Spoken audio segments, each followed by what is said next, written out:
இத்தாலியில் உள்ள வெனிஸ் நகரத்தை பற்றி கேள்விப்படாதவர்களே இருக்க முடியாது. அமைதியான கடல் நீருக்கு இருபுறமும் அழகிய கட்டிடங்களை கொண்ட இந்த மிதக்கும் நகரினை பல திரைப்படங்களில் நாம் பார்த்திருப்போம். இப்படிப்பட்ட இந்த அழகிய நகரினை நீரில் மிதக்கும்படி எப்படி உருவாக்கினார்கள் என்று தெரியுமா? வெனிஸ் நகரின் வரலாறு கிபி 5ஆம் நூற்றாண்டில் இருந்து தொடங்குகிறது.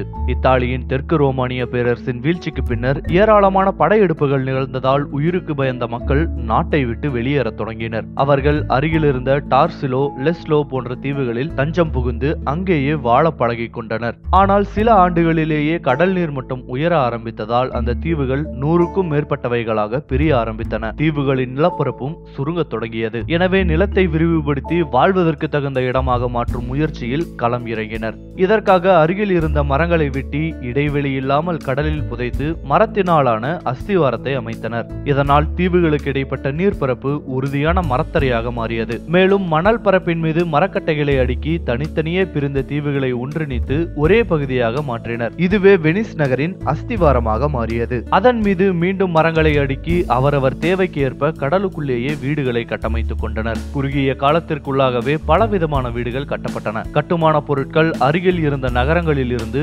கப்பல்கள் மூலம் கொண்டு வரப்பட்டது. இப்படிதான் வெனிஸ் நகரம் மிதக்கும் நகரமாக உருமாறியது.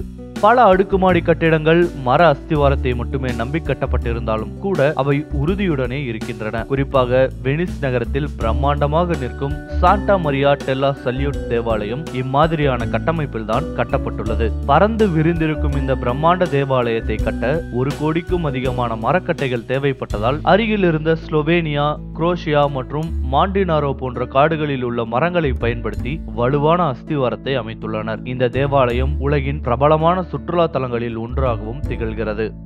வெனிஸ் நகரத்தின் அஸ்திவார அமைப்பு பல இடங்களில் உறுதியாகவும் சில இடங்களில் சிதைந்தும் காணப்படுகிறது. இதற்கு அஸ்திவார அமைப்பிற்கு ஏராளமான மரக்கட்டைகளை பயன்படுத்தியதும் ஒரு காரணம். காடுகளில் கிடைத்த மரங்களை புதைத்ததில் சில வகை மரங்கள் கடல் நீரினால் மக்கிவிட்டன. எஞ்சியிருக்கும் மரக்கட்டைகள் உவர்த்தன்மையின் காரணமாக இறுக்கமான பாறை அமைப்புகளாக மாறிவிட்டன. இதனால் அத்தகைய அஸ்திவார அமைப்புகளுக்கு ஏற்றபடியே வெனிஸ் நகரத்தின் கட்டமைப்புகள் உருவாக்கப்பட்டுள்ளன. அவற்றுள் உறுதியான தன்மை கொண்ட அஸ்திவாரத்தில் பல அடுக்குமாடி கட்டடங்களை கட்டமைத்துள்ளனர். வலுவில்லாத பகுதிகளை தேர்ந்தெடுத்து கால்வாய்கள், பாலங்கள், படகு நிறுத்தங்கள், மிதவை வீடுகளை அமைத்துள்ளனர்.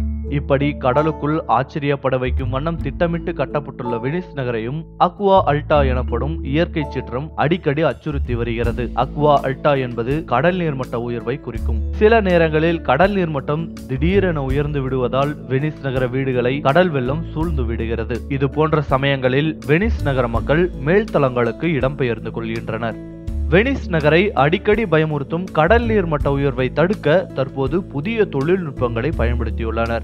MOSE எனப்படும் இந்த தடுப்பு தொழில்நுட்பம் கடல் மட்டம் உயரும் போது வெள்ள நீரை வெனிஸ் நகருக்குள் நுழைய விடாமல் தடுக்கிறது. இதற்காக 7 கிலோமீட்டர்கள் தொலைவிற்கு நடுக்கடலில் தடுப்புகளை ஏற்படுத்தியுள்ளனர். 2003ஆம் ஆண்டு ஆரம்பிக்கப்பட்ட இந்த பிரம்மாண்ட தடுப்பு அணை 2012ஆம் ஆண்டு கட்டி முடிக்கப்பட்டு 2014ஆம் ஆண்டு முதல் செயல்பட்டு வருகிறது. மொத்தம் 78 தடுப்புகள் இணைக்கப்பட்டு சாதாரணமாக தடுப்புகள் தண்ணீருக்குள்ளேயே இருக்கின்றன. ஆனால் கடல் நீர் மட்டம் உயரும் சமயங்களில் தடுப்புகள் தன்னிச்சையாக மேலே எழுந்து தடுப்பணையாக மாறிவிடுகின்றன. இந்த தொழில்நுட்பத்தின் பலனாக கடந்த 3 ஆண்டுகளாக வெனிஸ் நகரம் வெள்ள சேதத்தில் இருந்து தப்பி இருக்கிறது.